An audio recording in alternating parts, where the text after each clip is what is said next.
మరి వీళ్ళు బ్రాహ్మణుల వెనకాల పడడానికి కారణం ఏంది? హిందుత్వాన్ని నాశనం చేయాలంటే ఏం చేయాలి? అర్చక వ్యవస్థను నాశనం చేయాలి. అర్చక వ్యవస్థలు ఎవరున్నారు? బ్రాహ్మణులు. ఈ అర్చక వ్యవస్థను ఎప్పుడైతే నాశనం చేస్తారో ఆటోమేటిక్ గా హిందుత్వం కొలాప్స్ అయిపోతుంది. అది వాళ్ళ టార్గెట్. ఇప్పుడు నీ పేరు పెట్టింది ఎవరు? బ్రాహ్మణుడు. నీకు అంబేద్కర్ పేరుని ఇచ్చింది ఎవరు? ఒక బ్రాహ్మణుడు. ఈ బ్రాహ్మణుడు అంబేద్కర్ పేరు ఇచ్చిందని చెప్పింది ఎవరు? స్వయంగా అంబేద్కర్ తన పుస్తకంలో రాసుకుంటూ నాకు అంబేద్కర్ పేరు పెట్టింది ఒక బ్రాహ్మణుడు ఉపాధ్యాయుడు అని. వీళ్ళేమంటే తెలుసా, అంత ఫేక్ అండి. అంబేద్కర్ మునిమనవడు ఒక స్టేట్మెంట్ ఇచ్చిందండి, అదంతా ఫేకు. అసలు బ్రాహ్మణ టీచర్ లేదు. అంబేద్కర్ తన పుస్తకంలో రాసుకున్నాడు నాకు అంబేద్కర్ అని, నా పేరు భీమరావు రామ్జీ, నాకు అంబేద్కర్ పేరు పెట్టింది ఒక బ్రాహ్మణ టీచరు, నాకు చదువు చెప్పిన టీచర్ అని చెప్పి ఆయన రాసుకున్నాడు. ఆయన నమ్ముతావా? ఎవడో కొనికిసుక గొట్టంగాడు వాడిని నమ్ముతావా? ఇదంతా ఒకటే. అంబేద్కర్ మీ దానిలో 0 అంతే. ఫైనల్ గా టార్గెట్ ఇది అంటారు అంతే. ఇప్పుడు అంబేద్కర్ దళిత సామాజిక వర్గం మీద, దళిత సామాజిక హక్కుల కోసము అంటే వాళ్ళ ఉద్యమాలు కొన్ని చేసిండు. అక్కడ కొన్ని పనులు చేసిండు. ఏ ఉద్యమాలు చేశాడు? ఏది మన నీళ్లు తాగలేదు, నీళ్లు కావచ్చు, లేకపోతే కొన్ని కార్యక్రమాలు చేసిండు. ఆయన అక్కడ హీరో, అందరూ డౌటే లేదు. ఆయన అక్కడ హీరోగా పనిచేసిండు. ఆ పని చేసినప్పుడు ఆయనకు వెన్నంటి ఉండి నడిపించింది ఎవరండి? ఆయన ఫ్రెండ్స్ ఎవరండి? బ్రాహ్మణులు. ఓకే, నీకు స్కూల్లో పేరు పెట్టింది బ్రాహ్మణులే, నీ స్కూల్ ఫీజు కట్టింది బ్రాహ్మణులే, నీకు నీ ఉద్యమాలకు వెన్నంటి ఉన్నది బ్రాహ్మణులే. నువ్వు లండన్ పోతా అంటే చదువు చెప్పడానికి సాయం చేసింది హిందువులే, అమెరికా పోయి చదువుకుంటా అంటే సాయం చేసింది హిందువులే, నీకు రాజ్యాంగ సభలో నీకు సీట్ ఇచ్చింది మన హిందువులే, నువ్వు ఓడిపోయినా కూడా పిలిచి నామినేట్ పోస్ట్ ఇప్పించి చేసింది. నువ్వు లాస్ట్ న్యాయశాఖ మంత్రికి పదవి కూడా ఇచ్చింది కూడా ఇదే హిందువులు.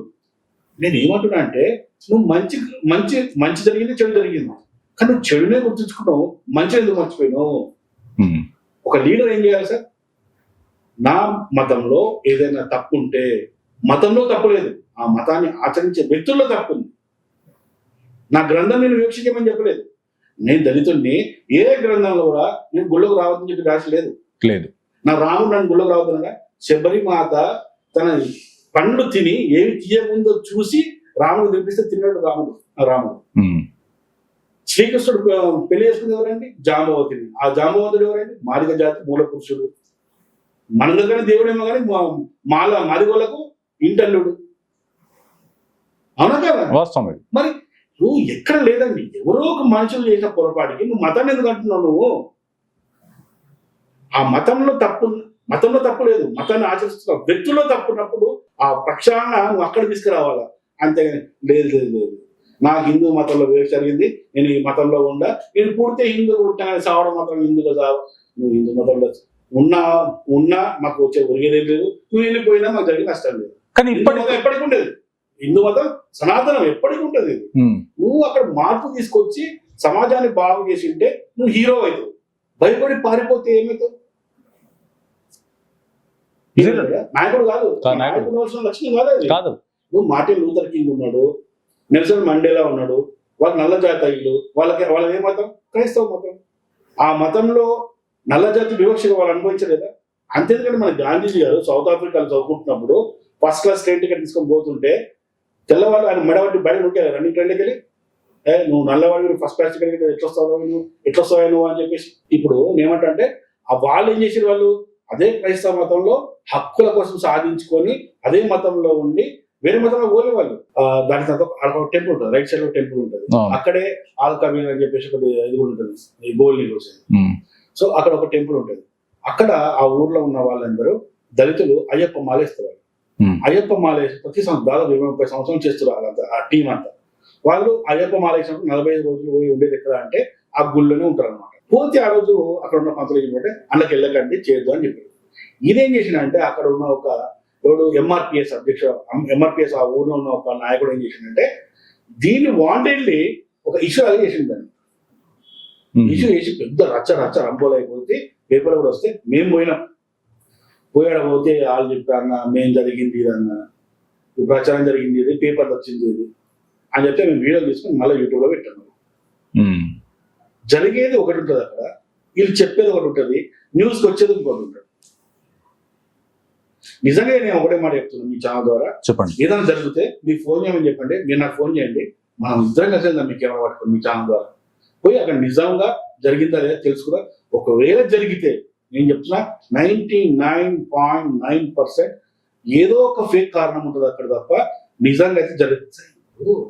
మీరు ఎప్పుడు గుళ్ళ పోతారు కదా, పోతాను నేను. మీకు ఎవరైనా కులం అడిగిందా? అడగండి నన్ను. అసలు నన్ను అడుగుతారు సార్? ఎవడు అడగడు. అసలు గుళ్ళ పోయినావా, పూజ చేసుకున్నావా, ఆరతి తీసుకున్నావా, కానుక వేసినావా, ఎప్పుడు బయటపడాలని నీకు ఉంటుంది. వాడు కూర్చున్నా కూడా పంతులు వెళ్ళండి వెళ్ళండి వెళ్ళండి అంటే పంతులు, అవునా కదా? నీ కులం ఎవరు అడుగుతున్నాడు? అర్చన చేసుకోవాలన్నప్పుడు గోత్ర మంత్రాలు అడుగుతారు. దేశంలో ఎన్నో టెంపుల్ పోయినా సరే, ఈయనంటే లోకల్ అంటే నన్ను గుర్తుపడతారు. నార్త్ లో పోయినా, నేను ఎక్కడో నార్త్ లో పోయినా, కింద సౌత్ లో కూడా పోయినా, ఏదైనా పోతే ఇప్పుడు నాకు నీ కులం మీద అడిగట అడగరు. ఇది అంతే. ఏంటంటే ఒక ఇట్లా బట్ట కాల్చి మీద వేయడం లాంటిది అన్నమాట, సింపుల్. కానీ ఇంకో మాట ఏమంటాడంటే, నా దళిత కూతురికి వినండి, నా దళిత కూతురికి దళిత కూతురికి వివక్ష జరిగింది అంటే దారుణంగా రేప్ చేసి చంపడం జరిగింది, నడి రోడ్డు పైన కూడా చంపడం జరిగింది అని చెప్పేసి మాట్లాడు. దళిత అమ్మాయి కాబట్టే ఇలా జరిగింది. సార్ నేను ఏమంటున్నా అంటే, మొన్న రింగ్ రోడ్డు మీద ఒక రెడ్డి అమ్మాయిని రేప్ చేశారు, అర్థమైందా? ఇంకో దగ్గర దాని తర్వాత ఒక లక్ష్మణ్ అని చెప్పి ఒక బీసీ అమ్మాయిని రేప్ చేశారు. సార్ రేపుల్లో కులం ఏంటి సార్? రేపుల్లో కులం ఏంది? అసలు అమ్మాయిని రేపు చేయడమే తప్పు, అసలు అమ్మాయితో తప్పుగా బిహేవ్ చేయడమే తప్పు. అందులో రెడ్డి కులం ఏంది, బీసీ కులం ఏంది, దళిత కులం ఏంది, దళిత అమ్మాయి ఏంది? ముందు ఆ మాట అన్న ముందు చెప్పు తీసుకుంటారా ఫస్ట్. నీ దళిత బిడ్డ ఏందిరా? ఆ రెడ్డి బిడ్డ నీ బిడ్డ కాదా? ఆ బీసీ బిడ్డ నీ బిడ్డ కాదా? అందరి బిడ్డలే కదా మనకి.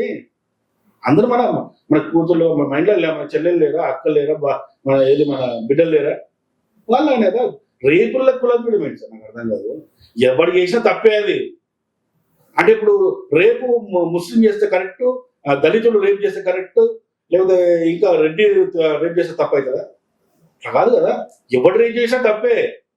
అన్న కులం చేయడం ఏంది? సో ముందు ఈ మెంటల్కి బయటకు రమ్మని పిచ్చిన కొడుకు బుర్రలు గారికి ఇంత కూడా. సరే, అంబేద్కర్ గారు ఇంకేం తప్పులు చేశారు అసలు దేశానికి? దానివల్ల పెద్ద పడ్డ ఎఫెక్ట్ ఏంటి? కొన్ని విన్నాను, కానీ మీరు ద్వారా విన్నామని చెప్పాను కదండి. ఫస్ట్ పాయింట్ ఏంటంటే, ఆయన ఒక దళితులకు ఒక సపరేట్ దేశం కావాలని కోరుకుంటున్న ఆలోచన ఉండే ఆయనకి. అలాగే అందరికీ ఓటు హక్కు అనేది అది చాలా రాంగ్ కాన్సెప్ట్ అండి. అసలు యాక్చువల్ ఆయన కోరుకునేది ఏంటంటే దళితుల కోసమే. ఆయన రౌండ్ టేబుల్ సమావేశాలకు పోయింది కూడా దళిత నాయకుడుగా పోయింది తప్ప దేశ నాయకుడుగా పోలేదు. దేశం నుంచి రిప్రజెంట్ చేయలేదండి. దేశం నుంచి రిప్రజెంట్ చేసింది ఎవరంటే గాంధీజీ గారు చేశారు. దేశం నుంచి రిప్రజెంట్. ఆ రోజు కూడా సాటి దళితులే ఆ రోజు అంబేద్కర్ నమ్మలేదు, అస్సలు నమ్మలేదండి దళితులు ఎప్పుడు కూడా, అస్సలు అంటే అసలు నమ్మలేదు. ఇంకోటి మన ఇంటర్లో కూడా వాడు ఏం చెప్పిండంటే, నేను విన్నా అది, బెంగాల్ నుంచి పోటీ చేసినప్పుడు దళితులు గెలిపించరు అని చెప్తున్నారు. మీకు ఈ విషయం క్లియర్ చెప్తాను. చెప్పండి. అది ఎంపీ ఎలక్షన్లు, ఎమ్మెల్యే ఎలక్షన్ జరిగిన ఎలక్షన్ కాదు. జస్ట్ అది కూడా ఒక నామినేటెడ్ ఎలక్షన్ లాగా. అంటే అక్కడ ఉన్న ఎమ్మెల్సీలు మాత్రమే వేసే ఓటు అనమాట. ఆ ఓట్ల ద్వారా గెలిచి ఆయన రాజ్యాంగ పరిషత్లకు పోవాలి. ఆ ఎలక్షన్ జరిగినప్పుడు ఈయనకు అంబేద్కర్కు 7 ఓట్స్ పడతాయి. 7 ఎమ్మెల్సీస్ ఓటేస్తారు. అందులో అంబేద్కర్ స్థాపించిన పార్టీ అయితే ఉందో, షెడ్యూల్ క్యాస్ట్ ఫెడరేషన్ అనేది అయితే ఉందో, ఇది మన మండేలా సార్, ఆయన పేరు నాకు గుర్తొస్తలేదు. ఆయన ఒకడున్నాడు, ఆయన దళితుడు. ఓకే, తర్వాత ఇద్దరు ఇండిపెండెంట్ ఉంటారు. అంటే 3 అయిపోయారు. ఇంకెన్ని ఓట్లు ఉన్నాయాడ? 4 ఓట్లు ఉన్నాయి. ఈ 4 ఓట్లు ఎవరికి తెలుసా? చెప్పండి. కాంగ్రెస్. ఈ 4 ఎమ్మెల్సీ ఓట్లు కాంగ్రెస్ అండి. ఓకే. ఆ రోజు గాంధీజీ, సర్దార్ వల్లభాయ్ పటేల్ కలిసి ఈ కాంగ్రెస్ ఓట్లానికి ఏపించి రాజ్యాంగ పరిస్థితి తీసుకుపోయింది వాళ్ళే. వీళ్ళేమంటారు అంటే బాంబేలో ఓడించారని చెప్తారు. అక్కడ ఓడిస్తే ఈడేదో గెలిపించారు. అది కాంగ్రెస్ వాడు వేరే పార్టీ కాంగ్రెస్ ఓటేస్తుందా? లేదు. మరి ఎందుకు వేసింది? ఇక్కడ కావాలని చెప్పేసి తీసుకెళ్ళాలి. హైకమాండ్ ఏమంటే కదా వేస్తారు వాళ్ళు, అంతేగా. అంటే ఇవి చెప్పరు, మళ్ళీ ఇలాంటి విషయాలు చెప్పరు. మనం కేవలం దళితుల ఓటుతో వెళ్ళిపోయాడు. ఎట్లా పోయింటారు, ఎన్ని ఓట్లు పడ్డాయి, ఇలాంటి విషయాలు మాత్రం వాళ్ళు ఎప్పుడు చెప్పరు. ఇలా చెప్పినాం అనుకో, కాంగ్రెస్ గెలిపించి తీసుకొని పోయింది, 4 ఓట్లు వేసి కాంగ్రెస్ గెలిపించి తీసుకుందంటే ఇక్కడ గాంధీజీకి పెద్ద పేరు వస్తుంది, అంబేద్కర్ పేరు చిన్న పోతుంది కాబట్టి అలా పేర్లు చెప్పారు. ఇక ఫైనల్ ఏంది, అంబేద్కర్ టాప్. ఇప్పుడు నేను ఒకటే అడుగుతున్నా ఏంటంటే, అంబేద్కర్ ప్రపంచ మేధావి అంటారు. ఇప్పుడు అంబేద్కర్ ప్రపంచ మేధావి అని ఎవరు గుర్తించారు? ప్రపంచ మేధావి అంటే అర్థమైంది, ప్రపంచ ప్రజల కోసం ఉపయోగపడే ఏదో ఒక పని చేసి ఉండాలి, జీనియస్ గా ఏదో ఒకటి చేసి ఉండాలి. ఆర్థిక శాస్త్రంలోనో, ఈయన చదువుకున్న ఆర్థిక శాస్త్రంలోనో, లేకుంటే ఈయన చదువుకున్న న్యాయ శాస్త్రంలోనో ప్రపంచ ప్రజలకు ఉపయోగపడేది ఏదో ఒకటి చేసి ఉండాలి కదా. చేయాలి కదా. ఏం చేసి ఉంటారు ఆయన? భారతదేశ పౌరులకే ఏం చేయలేదు ఆయన, ప్రపంచ ప్రజలకు ఏం చేసి ఉంటారు ఆయన? ప్రపంచ మీద ఎట్లా ఏం చేయకపోవడం సార్, మరి ఏం చేసి సార్ చెప్పండి. గంట సేపు వచ్చి ఇంటర్వ్యూ అవుతుంది మీకు, ఈ 10 సార్లు అడిగి నేను అంబేద్కర్ దేశ ప్రజలకు ఏం చేసిండు అని అడిగి. అంటే రాజ్యాంగం ఆయన స్టడీస్ మొత్తం మీరు చదివించడం మాకు లేదు కాబట్టి ఆయన రాయలేదు, ఇంత స్పష్టంగా ఆధారాలతో చెప్తున్నా కదా. ఇంకేం చేసిండు ఆయన? హిందూ దేశం కోసం ఏం చేసింది లేదు, హిందూ ధర్మంలో పుట్టి ఆ హిందూ ధర్మాన్ని చేసింది ఏం లేదు. కేవలం దళితుల కోసం ఏమన్నా చిన్న చిన్న ఉద్యమాలు చేసిండు అంతే. ఇంకేం చేసిండు? ప్రపంచం మీద ఎట్లయిండు? మరి వీళ్ళు ప్రపంచం మీద కొలమానం ఏంటి? ప్రపంచానికి ఉపయోగపడేది, రాబోయే జనరేషన్ కి ఉపయోగపడేది ప్రతిదీ చేసి చరిత్రలో నిలిపోయేది ఉంటే ఏం చేయలేదంటే ప్రపంచానికి ఏం చేసిండు సార్ ఆయన? ప్రపంచానికి ఏం చేసిండో నెక్స్ట్ టైం ఎవరైనా వచ్చినప్పుడు ప్రపంచం మీద ఏమన్నావు కదా, ఈ ప్రపంచ మేధావి ప్రపంచ జనం ప్రజల కోసం చేసిన ఒక మంచి పని ఏంటో అడగండి. అంటే మా రాజ్యాంగం రాశారు మా అంబేద్కర్ అంటారు, అది ఇండియాకి పనికి వస్తుంది, ప్రపంచానికి పనికి వస్తుంది. ఆ రాజ్యాంగాన్ని కూడా ప్రపంచంలో ఇలాంటి మేధావి లేడు కాబట్టి మన భారతదేశంలో ఉన్నాడు. ప్రపంచంలో ఇలాంటి మేధావి లేడు. దేశానికి రాజ్యాంగం ఉందా? ఉంది. వాళ్ళు రాసుకున్నారు. మరి ఇక్కడ కూడా ఈయన రాసిన అనుకున్నాం కోసేపు. ఓకే, ఇక్కడ కూడా ఈయన రాసిన, ఎవరి దేశాన్ని వారు రాజ్యాంగం రాసుకున్నారు కదా. అవును. ఆ రాజ్యం వాళ్ళ ఆ దేశానికి మేధావులు. ప్రపంచ మేధావి ఎట్లయిండు? ఏం లేదు. మనం చరిత్ర చూసుకుంటే లేదు కదా సార్. ఇప్పుడు ఏదైనా చరిత్రగా అడిగేది